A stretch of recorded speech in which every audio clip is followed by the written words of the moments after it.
Geography honors CC 15, that means DSCC 15, remote sensing GIS and GNSS প্র্যাকটিক্যালে 2 নম্বর ইউনিটে আছে supervised image classification.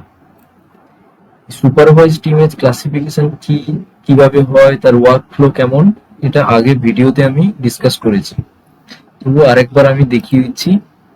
Supervised image classification stage 2 অর্থাৎ image processing এর দ্বিতীয় স্টেজের মধ্যে পড়ছে। ঠিক আছে, তাহলে এখানেই সুপারভাইজড ক্লাসিফিকেশন করতে হবে নির্দিষ্ট অ্যালগরিদম মেনে। কোথায় পড়েছে? ইমেজ প্রসেসিং এর সেকেন্ড স্টেজে অর্থাৎ প্রসেসিং স্টেজে। এবার চলে যাই আমরা কিভাবে ক্লাসিফিকেশন করতে হবে কিউজিআইএস এ। এখানে উল্লেখ্য যে ক্লাসিফিকেশন করার সময় একটা সিগনেচার টেবিল ইউজ করব, তার কারণ হচ্ছে যাতে ক্লাসিফিকেশন করতে সুবিধা হয়। দুটো টেবিল ইউজ করব আমি। স্ট্যান্ডার্ড ফলস কালার কম্পোজিটের যে সিগনেচার টেবিল, কালার সিগনেচার, সেটা আমরা ইউজ করবো। কিন্তু মনে রাখতে হবে পরীক্ষার সময় কিন্তু এটা দেবে না, পরীক্ষার সময় অবশ্যই দেবে না। এটা কিন্তু আগে থেকে স্টাডি করে মনে রাখতে হবে কোন কালার কি ফিচার ইন্ডিকেট করছে। ঠিক আছে, এবার আমরা চলে যাই হচ্ছে কিউজিআইএস এ। ওপেন করার পরে নিউ এমটি প্রজেক্ট ক্লিক করব, তারপর চলে যাব আমরা অ্যাড রাস্টার লেয়ার। সেখানে গিয়ে ডেস্টিনেশন যে ফোল্ডার যেখানে আমার স্যাটেলাইট ইমেজটি রাখা আছে সেখানে ব্রাউজ করে যেতে হবে। আমি আমার ডেস্টিনেশন যে স্যাটেলাইট ইমেজ যেটার উপর কাজ করব সেটা যখন ওপেন করছি, ওপেন করার পরে প্রথমেই আমি চেক করে নিতে হবে যে এটার কোঅর্ডিনেট সিস্টেম কি আছে। ইনফরমেশনে গেলাম, গিয়ে এখানে দেখতে পাচ্ছি প্রজেক্টেড কোঅর্ডিনেট সিস্টেম। তার মানে এখানে আমরা সরাসরি এখন ক্লাসিফিকেশন করতে পারি। আর যদি এটা জিসিএস এ থাকে অর্থাৎ জিওগ্রাফিক্যাল কোঅর্ডিনেট সিস্টেম, তাহলে কিন্তু করা যাবে না, তাহলে কিন্তু এরিয়া ক্যালকুলেট হবে না। অতএব প্রজেক্টেড আছে কি না ক্লাসিফিকেশন করার আগে কিন্তু চেক করে নিতে হবে। যেহেতু এটা প্রজেক্টেড আছে সেই জন্য কোনো অসুবিধা নেই ক্লাসিফিকেশন করা। খুব সহজে আমরা ক্লাসিফিকেশন রিপোর্ট জেনারেট করতে পারবো এবং তাতে area in square metre calculation করতে পারবো। ওকে, তো এটা একটা খুব গুরুত্বপূর্ণ স্টেপ। প্রথমেই দেখবো লেয়ার প্যানেলে আমার ইমেজ চলে আসবে। আসার পর এখানে বুঝতেই পারছি ইমেজের নাম দেখে যে এটি লিস্ট 3 ইমেজ। পাথ রো হচ্ছে 108056 এবং ডেট হচ্ছে 9th নভেম্বর 2009। এই ডেটে ইমেজ ক্যাপচার করা হয়েছে। বেশ, ইমেজটা দেখেই মনে হচ্ছে এটা এনহ্যান্সড ইমেজ নয়। কাজ করার আগে অবশ্যই এনহ্যান্সড করে নিতে হবে। নেক্সট স্টেপ কি করতে হবে এনহ্যান্স করার জন্য? প্রথমেই চলে যাব আমরা local cumulative cut stretch using current extent default limits and estimated values. মোটামুটি আমাদের কাজ করতে গেলে যেটুকু এনহ্যান্সমেন্ট দরকার সেটা রেডি হয়ে গেছে। নেক্সট স্টেপ হচ্ছে এফসিসি তৈরি করতে হবে, অর্থাৎ স্ট্যান্ডার্ড এফসিসি। এটা করার জন্য প্রথমেই যেতে হবে semi automatic classification plugin, band সেটে গিয়ে refresh, then select the image select করার পরে অটোমেটিক ব্যান্ড সেট ক্রিয়েট হয়ে গেছে। Then minimise. এবার যেতে হবে RGB। এখানে গিয়ে কি করতে হবে কম্বিনেশন, ব্যান্ড কম্বিনেশন সিলেক্ট করতে হবে। যেহেতু লিস্ট 3 ইমেজ, আমরা জানি যে লিস্ট 3 ইমেজের ক্ষেত্রে ব্যান্ড কম্বিনেশন হবে। যদি আমরা স্ট্যান্ডার্ড ফলস কালার কম্পোজিট তৈরি করতে চাই তাহলে হবে 3:1। সিলেক্ট করলাম, standard false colour composite ready হয়ে গেছে। এবার যেতে হবে SCP ডক। SCP ডকে গিয়ে ট্রেনিং ইনপুট, ট্রেনিং ইনপুটে গিয়ে ক্রিয়েট আর নিউ ট্রেনিং ইনপুট ক্লিক করলাম। করার পরে ফাইল নেম দিতে হবে, ফাইল নেম দিলাম ট্রেনিং স্যাম্পল, সেভ করলাম। এবার অবশ্যই সেভ করতে হবে যে ফোল্ডারে আমি কাজ করছি সেখানে। নেক্সট এবার হচ্ছে এমসিআইডি, সিআইডি। এমসিআইডি মানে হচ্ছে ম্যাক্রো ক্লাস আইডি, সিআইডি মানে ক্লাস আইডি। এইখানে ক্লাসিফিকেশনের সময় খুব গুরুত্বপূর্ণ ভাবে নজর দিতে হবে, নাহলে কিন্তু ভুল হয়ে যাওয়ার চান্স আছে। আর এমসি নেম মানে হচ্ছে ম্যাক্রো ক্লাস আইডি নেম, আর সি নেম হচ্ছে ক্লাস নেম। এখানে আমরা যে পদ্ধতি ফলো করব সেখানে অবশ্যই থাকবে যে ম্যাক্রো ক্লাস নেম যা থাকবে ক্লাস নেমও সেম থাকবে। ঠিক আছে, তো প্রথমেই আমরা চলে যাচ্ছি ক্লাসিফিকেশনে। প্রথম যে ক্লাসিফিকেশন করব সেটা হচ্ছে ওয়াটার বডিজ। চিনবো কি করে? Blue colour. এবার যদি আমরা একটু চেক করে দেখি যে এখানে ওয়াটার বডিজ হলে কি কালার হয়, মোটামুটি ডার্ক ব্লু থেকে ব্ল্যাক, লাইট ব্লু, এগুলো ডেপথের উপর ডিপেন্ড করে হয়। অন্যটাই কি বলছে ওয়াটার বডিজ বলছে রিভার লেকের ক্ষেত্রে হলে cyan blue to blue according to the depth of water and sediment content. যাই হোক, মোটামুটি ব্লু টোন থাকবে। Very good. আর শেপ দেখে আমরা বুঝতেই পারছি এটা একটা রিভার বা ওয়াটার বডিজ। তাহলে কি করব? ফার্স্ট এমসি নেম, নাম দিলাম WAT water bodies. Same name copy করে কোথায় লিখবো? ক্লাস নেমে, পেস্ট। ওকে, এইবার চলে যাব হচ্ছে ROI পলিগন নিয়ে এখানে পলিগন ক্রিয়েট করব, করে রাইট ক্লিক। নেক্সট আরো স্যাম্পল নিতে হবে, তার জন্য কি করতে হবে? কন্ট্রোল প্রেস করে আবার ROI পলিগন ক্লিক করে কাছাকাছি গিয়ে রাইট ক্লিক দিয়ে কন্ট্রোল ছেড়ে দিতে হবে। কন্ট্রোল ধরে থাকলে হবে না, ছেড়ে দিতে হবে। এখানে আরো নেব, এখানে আরো আবার কন্ট্রোল প্রেস করে পলিগন ক্রিয়েট করে কাছাকাছি গিয়ে রাইট ক্লিক দিয়ে কন্ট্রোল ছেড়ে দাও, দিয়ে আবার যেতে হবে। আরো পলিগন আমি নিতে চাইছি স্যাম্পল, কন্ট্রোল প্রেস করে ব্ল্যাক কালার আছে এগুলো, অবশ্যই এগুলো ওয়াটার বডিজ, এই স্যাম্পল গুলোও নিতে হবে। এখানে আরো স্যাম্পল নিতে হবে। যত বেশি স্যাম্পল নেবে তত ক্লাসিফিকেশন অ্যাকুরেট হবে। ঠিক আছে, মোটামুটি নিলাম। নেওয়ার পরে এবার কি করতে হবে? সিগনেচারের পাশে save option, save temporary ROI to training input, save.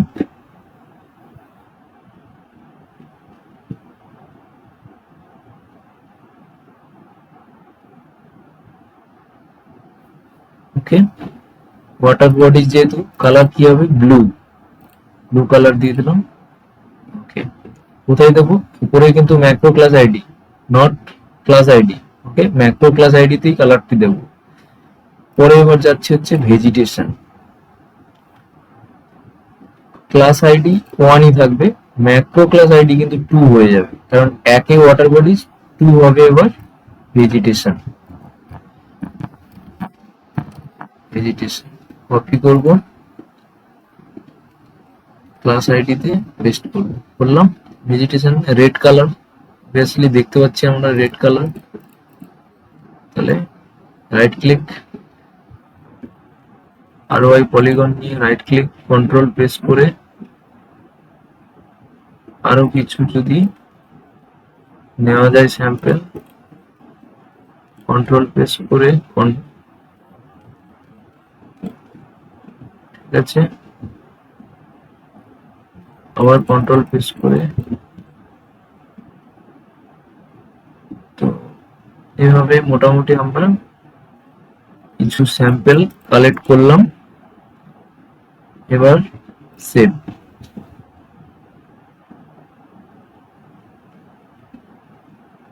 Wait করতে হবে, প্রসেসিং চলছে। হয়ে গেছে। ভেজিটেশনে গিয়ে এখানে আমরা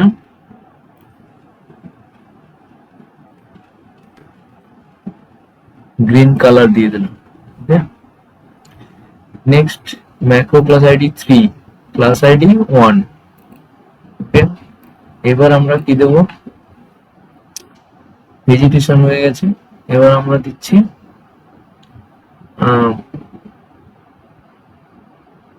built up area. Built up area একই জিনিস, কপি করে paste. Built up area, built up area হলে কি হতে হবে দেখে নেওয়া যাক। বিল্ট আপ এরিয়া বা সেটেলমেন্ট হলে কি হবে, ব্লু স্টোন থাকবে, ঠিক আছে। আরেক জায়গায় কি বলছে, dark blue to blue screen, ঠিক আছে। এইরকম কালার হলে তবেই সেটা হবে বিল্ট আপ এরিয়া। চলে যাই কোন জায়গাটা বিল্ট আপ এরিয়া, এইগুলো কিন্তু built up area. Right click, এইগুলো কিন্তু কন্ট্রোল প্রেস করে রাইট ক্লিক, এইগুলো কিন্তু বিল্ট আপ এরিয়া। ওকে, এগুলো কিন্তু built up area.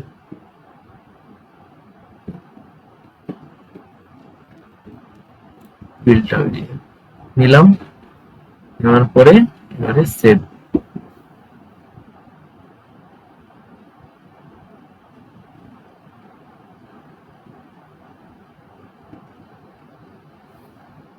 Complete.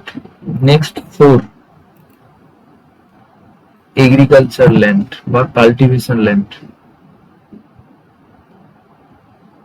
Agricultural land, copy paste. Agriculture ল্যান্ডের জন্য কি করতে হবে, এগ্রিকালচার ল্যান্ড হলে বা কাল্টিভেবল ল্যান্ড হলে, মোটামুটি ক্রপল্যান্ড হলে ব্রাইট রেড, অথবা কি হতে পারে, এগ্রিকালচার হলে ডাল রেড অ্যান্ড স্মুথ অ্যাপিয়ারেন্স। এই কন্ডিশন আছে, সেটাই নেব। তো এই যে পোর্শন গুলো, এইগুলো হচ্ছে agricultural land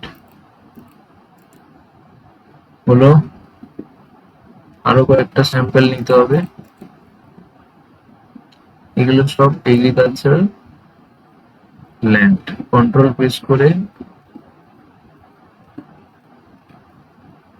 all pixels are agricultural land. ওকে, যত বেশি স্যাম্পল নেবে তত কারেক্ট হবে classification. Agricultural land, save.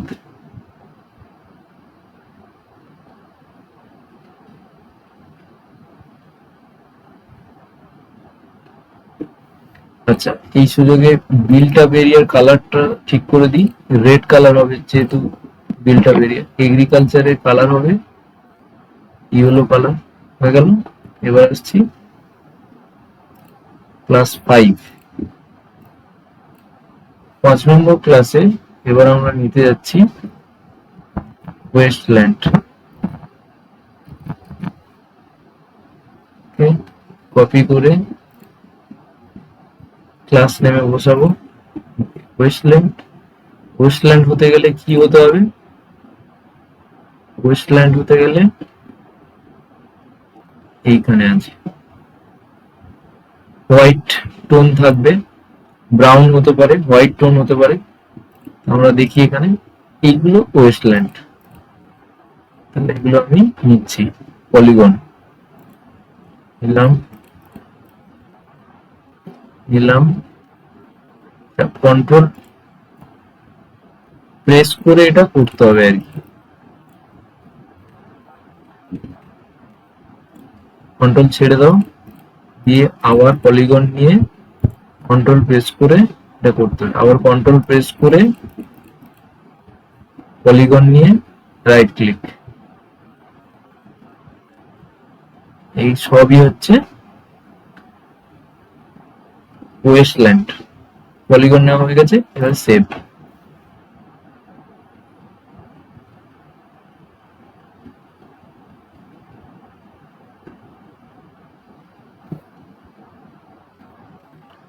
Change করে দিচ্ছি, এই কালারটা দিচ্ছি, এই কালারটা দিচ্ছি, দিয়ে save. Next 6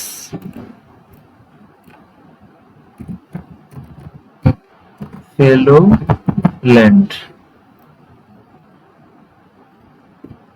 copy paste. Fallow land কোনগুলো হবে একবার চেক করে নিই। Fallow land blue is green, grey with smooth texture, okay, এটা হবে ফেলো ল্যান্ড। এই লাইট ব্লু হোয়াইট, তাহলে কোন পার্টটা হবে ইমেজের মধ্যে, এই যে পার্ট, এগুলো হচ্ছে ফেলো ল্যান্ড। ওকে, নিলাম, কোথায় আছে, এখানে নেব, ঠিক আছে, এই জায়গাটাতে নেব, এখানে নেব,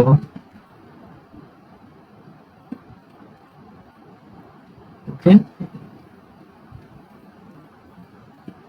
স্যাম্পল নিলাম, নিয়ে সেভ। মোটামুটি 6টা ক্লাস এনাফ। পরীক্ষার সময় কম সময়ের মধ্যে 6টা ক্লাস সাফিসিয়েন্ট। ওকে, এটা নিলাম, নিয়ে ওকে, 6টা ক্লাস নিয়ে নিয়েছি। নেক্সট স্টেপ হচ্ছে করতে হবে যে মিনিমাইজ করা semi automatic classification dialogue box, সেখানে ব্যাক করে যেতে হবে, গিয়ে ব্যান্ড প্রসেসিং, গিয়ে ক্লাসিফিকেশনে গিয়ে এখানে ব্যান্ড সেট একটাই যেহেতু সেট হয়ে আছে অলরেডি, ইউজ এমসিআইডি সিআইডি, সবসময় এমসিআইডি দিয়ে করবে। কারণ আরেকবার দেখিয়ে দিই, আমরা কিন্তু এখানে এমসিআইডি গুলোকে নিয়েই ক্লাসিফিকেশন করছি, ক্লাস আইডি কিন্তু করিনি, কারণ একাধিক ক্লাস আইডি নিয়ে একটা এমসিআইডি হয়ে থাকে, কিন্তু এখানে একাধিক ক্লাস আইডি দিয়ে আমরা এমসিআইডি করিনি, যার ফলে আমরা সবসময় এমসিআইডি দিয়েই কাজটা করব। অ্যালগরিদমে সবসময় ম্যাক্সিমাম লাইকলিহুড করে দেবে।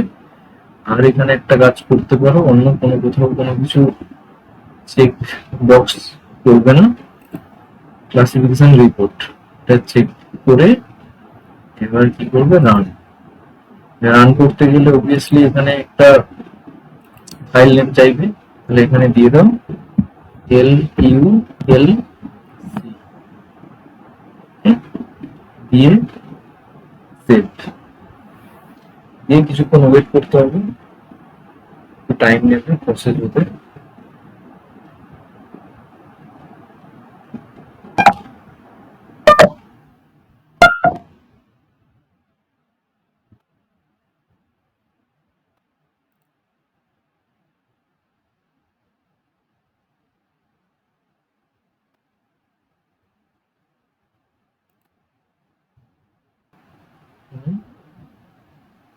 লেয়ার প্যানেলে ক্লাসিফাইড ইমেজ চলে এসেছে, ঠিক আছে।